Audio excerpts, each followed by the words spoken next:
What is up, my friends? You are very welcome along to tonight's Anfield Agenda News Roundup. The main topic we're going to be discussing is the apparent interest from Real Madrid and Barcelona in Liverpool's Trent Alexander-Arnold. I'm going to take you through how this story came to the world, what I think of it, and of course ask you guys to let me know your thoughts. Now, it being Monday, that can only mean one thing, right?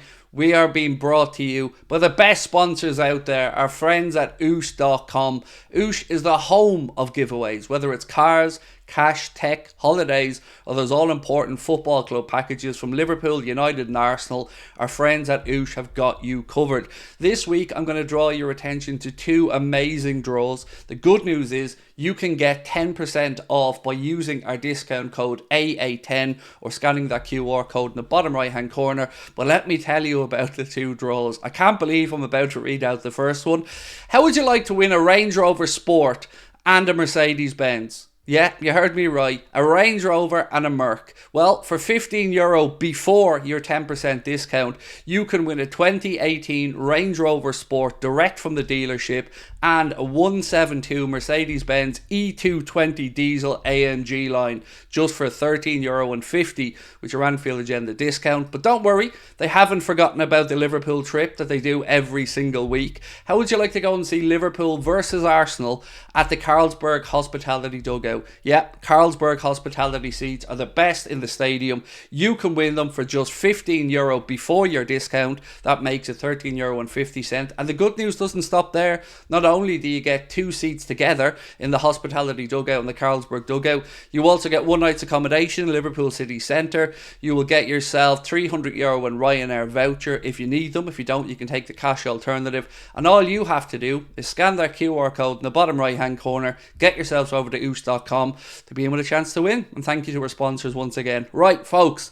let's get straight into the Liverpool news tonight. I nearly dropped my coffee cup earlier on when I seen an article suggesting that Liverpool's Trent Alexander-Arnold is being monitored by Real Madrid and Barcelona with a view to a potential move. Now, a couple of things here. Firstly, I don't think there's any cause for concern.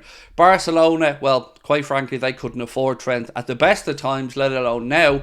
And Real Madrid, they do need a fullback, so I can understand their interest in Trent. Problem for them is, it looks as though our beautiful Trent Alexander-Arnold, our boy, could be signing a new Liverpool contract if it's agreed very soon, I believe. It's going to be a 4-year deal that will keep Trent at Anfield. So the question I wanted to come with tonight was, I guess, twofold. Firstly, what would Trent's market value be? Remember, he's going to be 24 years of age, I think. Very experienced, won everything in the game, international player. Done everything. He's done it all at 24 years of age. So kind of got me thinking, what would Trent's market value be in this day and age? And the God's honest answer is, I don't know, because I don't think there are many comparables out there that we can really look at. You know, when you get with Trent, you're getting somebody who can play at right back, albeit, you know, we do have some questions about his defensive prowess at times, let's be honest. He can play in central midfield as a double pivot in the six, or he could probably even play in a right wing. So with all of that in, I would suggest you're looking at in excess of £100 million if you wanted to buy Trent Alexander-Arnold, who has a couple of years to run in his contract. Now, as I said, Real Madrid, Barcelona, they may be interested, but it is thought that Trent's going to sign a new 4-year deal very soon. I think that's been mentioned by James Pearce and a lot of other top-level journalists, so I didn't mean to worry you, but I just wanted to know your thoughts on it.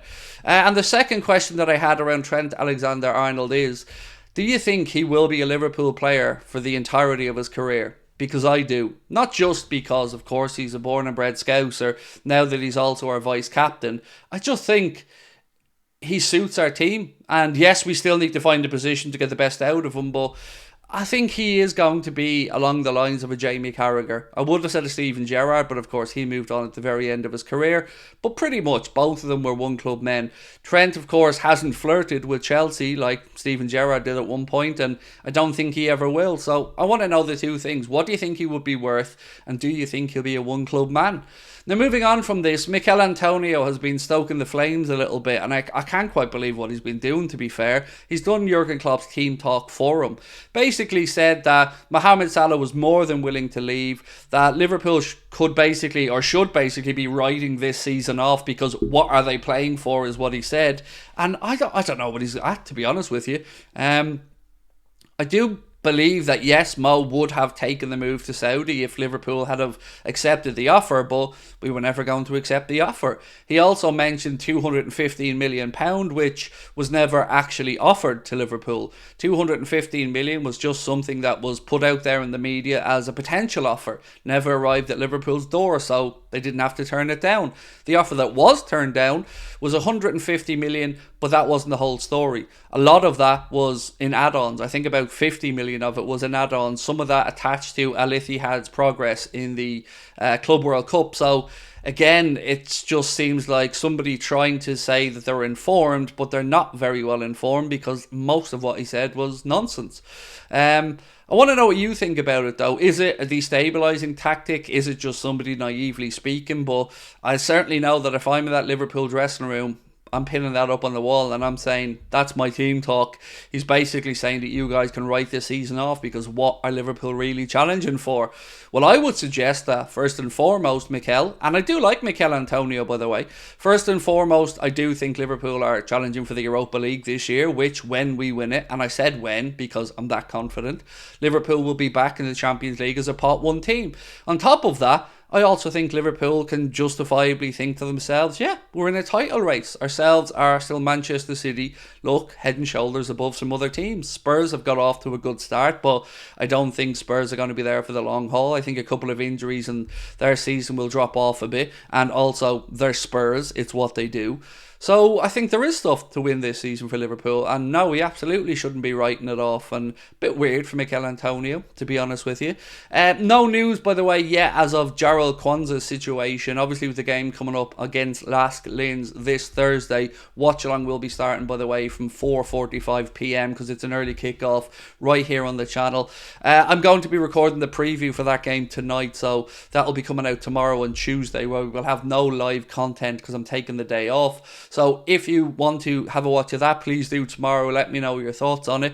I won't lie to you guys, it was a very difficult video to make, because trying to second guess what Klopp's going to do in the Europa League away from home, yeah, it took a bit of creativity, but I've come up with a team that I think I'd be happy with if they took to the pitch, but I will let you guys ultimately make the decision on that one. So that is pretty much it from me. Just again a reminder, no live content tomorrow. We will be back on Wednesday. We're going to be starting our new stream from 6:30, because we'll be doing a watch along of Bayern Munich Manchester United over on our other channel, Top of the League. So yeah, all the best to all of you guys. Hope to see you again Wednesday. Again, we'll be starting earlier, 6:30, with the late night agenda stream, and then we'll be going straight over for a watch along of Munich, who are going to trounce Manchester United in the Champions League. That is it from me, my friends. I will catch up with you soon. Much love, enjoy yourselves, bye bye.